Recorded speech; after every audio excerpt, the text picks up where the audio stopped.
कहता था कि भारतीय जनता पार्टी के सामने मैं झुक जाऊं, मुझे खरीद ले, आम आदमी पार्टी को खरीद ले, ऐसी भारतीय जनता पार्टी नहीं है। तो मैं पूछना, राघव चड्ढा को लोग देश का हीरो मानते थे, लेकिन हमें क्या पता था ये जो चड्ढा है ये भारतीय जनता पार्टी में जाकर भ्रष्टाचार और चोरी और तमाम तरीके के आरोपों का अड्डा बन जाएगा। 25 विपक्ष के बड़े नेता जो तमाम उन पे आरोप लगे थे भ्रष्टाचार के, और वो आज भारतीय जनता पार्टी में शामिल हैं। ने क्या नवाजा के आके बैठे हो पहली सफ में, अभी से उड़ने लगे हवा में, अभी तो शोहरत नई नई है। हिंदुत्व से शुरू होती हो जिस पार्टी की विचारधारा मंदिर मस्जिद से शुरू होती हो, जिस पार्टी के नेता तमाम तरह के जातिवाद और एक धर्म को टारगेट करने की बात करते हो, जिस पार्टी के नेता बलात्कार के आरोपों में घिरे हो, जिस पार्टी के नेता तमाम भ्रष्टाचारों में घिरे हो, उस पार्टी में जाना क्या देशभक्ति है? तो राघव चड्ढा के हाथ में है। राघव चड्ढा देश के नेता है या गुंडे हैं या चोर हैं? आम आदमी पार्टी के 2 तिहाई सांसद बीजेपी में शामिल हो गए, कैसे देख रहे पूरे मामले को? देखिए, पूरे मामले को ऐसा देख रहे हैं मैडम, जिन भारतीय जनता पार्टी के खिलाफ लोगों ने पंजाब में और दिल्ली में वोटिंग की, जिन्होंने भारतीय जनता पार्टी की सांप्रदायिकता और तमाम मुद्दों पर फेल होने वाली भाजपा के खिलाफ वोट किया, उनके वोट से जो लोग राज्यसभा चुनकर गए वो लोग अब भाजपा की गोद में जाकर बैठ गए। भाजपा चोर है, गुंडों की पार्टी है।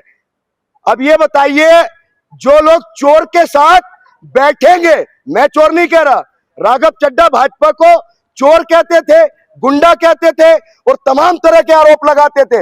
ये बताइए, अगर कोई चोर के साथ चोरी करता पकड़ा जाए तो चोर कहलाएगा, अगर कोई गुंडे के साथ गुंडाई करे, उसके साथ बैठे तो वो गुंडा कहलाएगा। तो अब फैसला आपके और राघव चड्ढा के हाथ में है। राघव चड्ढा देश के नेता है या गुंडे हैं या चोर हैं? देखिए, पूरे देश के युवा राघव चड्ढा के अंदर एक क्रांतिकारी देखते थे। जिस तरीके से नेपाल में सत्ता परिवर्तन हुआ था और जेनजी यूथ ने उनको अपनी आवाज बनाया था बालन शाह को, ठीक उसी तरीके से राघव चड्ढा को भी लोग अपनी आवाज मानने लगे थे। लेकिन वो राघव चड्ढा जो दिन रात भाजपा के खिलाफ बात करता था, आज वो भाजपा के तलवे चाटने पर मजबूर है। और एक तरफ उसका एक बयान वायरल होता है। क्या बयान वायरल होता है? कि भारतीय जनता पार्टी एक ऐसी भ्रष्टाचारी पार्टी है कि एक वॉशिंग मशीन उसके पास है, इधर से भ्रष्टाचारी डालो, इधर से राष्ट्रवादी निकलेगा। तो हम पूछना चाहते हैं, राघव चड्ढा, ये बताइए, आपको ऐसी कौन सी वॉशिंग मशीन में भाजपा ने डाला है और आपने देश की जनता का कितना पैसा खाया घोटाले करके? इसका जवाब दीजिए। गलत पार्टी में थे आप, राइट पार्टी में नहीं, गलत पार्टी में है। जिस पार्टी की विचारधारा हिंदुत्व से शुरू होती हो, जिस पार्टी की विचारधारा मंदिर मस्जिद से शुरू होती हो, जिस पार्टी के नेता तमाम तरह के जातिवाद और एक धर्म को टारगेट करने की बात करते हो, जिस पार्टी के नेता बलात्कार के आरोपों में घिरे हो, जिस पार्टी के नेता तमाम भ्रष्टाचारों में घिरे हो, उस पार्टी में जाना क्या देशभक्ति है? ये बताइए, जो राघव चड्ढा है उनका झंडा अलग था, उनकी विचारधारा अलग थी, वो भारतीय जनता पार्टी के खिलाफ लड़ते थे। आज उस व्यक्ति ने सिर्फ मोह माया में और लालच में झंडा अलग कर लिया, विचारधारा अलग कर ली और वो उस पार्टी में जाकर जुड़ गया जिस पार्टी के दामन पर, जिस पार्टी के नेताओं पर तमाम तरह के आरोप लगे पड़े।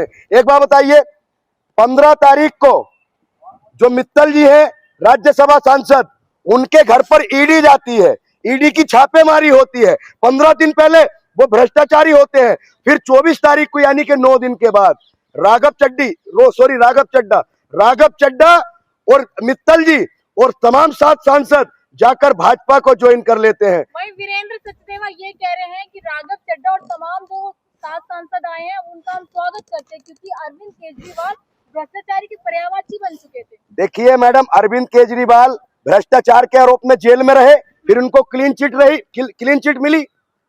वो अरविंद केजरीवाल जो तमाम तरह की सुविधाएं जनता तक पहुंचाता हो, जिसने पंजाब जैसे पिछड़े राज्य के अंदर उन्नति की हो, जिसने पंजाब में और दिल्ली में सारे वादे पूरे किए हो, ये राघव चड्ढा, एक जो कहते हैं ना चॉकलेटी बॉय, चश्मा लगा के आता था, चॉकलेटी बॉय लगता था, वो एक आपने गाना सुना होगा राघव चड्ढा के जरा सा कुदरत ने क्या नवाजा के आके बैठे हो पहली सफ में, अभी से उड़ने लगे हवा में, अभी तो शोहरत नई नई है, खामोश लब है झुकी है पलके। तो राघव चड्ढा जी, अभी आप ये मत समझिए कि आप देश के बहुत बड़े नेता हो गए। भाजपा का इतिहास रहा है, जो नेता भाजपा को ललकारता था, उसकी गलत नीतियों के खिलाफ लड़ता था, तो भाजपा ने उस पर शिकंजा कसा, तमाम तरह के प्रेशर बनाए और उसके बाद उसको भाजपा में लाए। और उसके बाद उनका कौन किसी को नहीं जानता। एक जमाने में, सुनिए, मैं राघव चड्ढा इतने बड़े नेता नहीं है, एक जमाने में नारा था कि भाजपा की धरोहर अटल, आडवाणी और मनोहर। क्या सुलूक हुआ उनके साथ? आडवाणी जी को किस कदर दरकिनार किया गया, मुरली मनोहर जोशी जी को किस तरीके से दरकिनार किया गया। अब वही बात है, अब देखिए, ज्योतिरादित्य सिंधिया थे, तमाम बड़े बड़े नेता थे।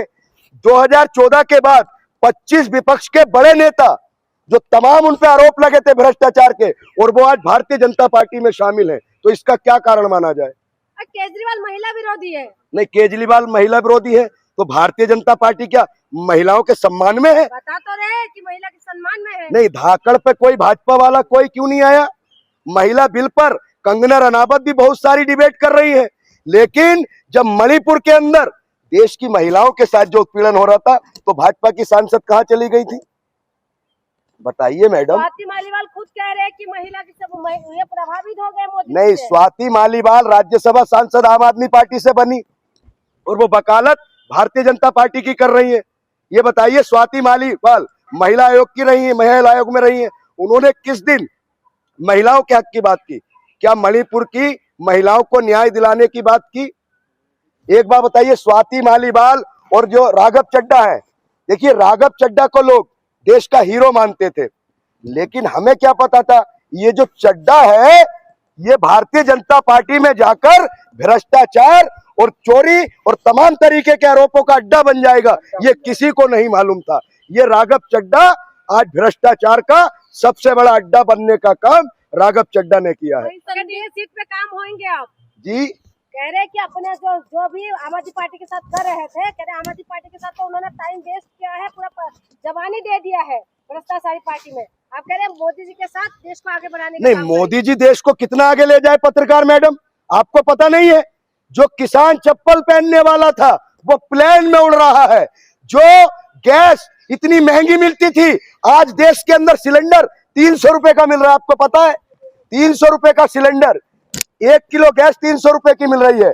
जो राघव चड्ढा ये कहता था कि भारतीय जनता पार्टी के सामने मैं झुक जाऊं, मुझे खरीद ले, आम आदमी पार्टी को खरीद ले, ऐसी भारतीय जनता पार्टी नहीं है। तो मैं पूछना चाहता हूं, अरे तुझे राघव चड्ढा देश के मजदूरों ने, किसानों ने और उन तमाम लोगों ने जो शोषित और वंचित थे, उन्होंने अपने हक के लिए आम आदमी पार्टी को वोट दिया और तू उन किसानों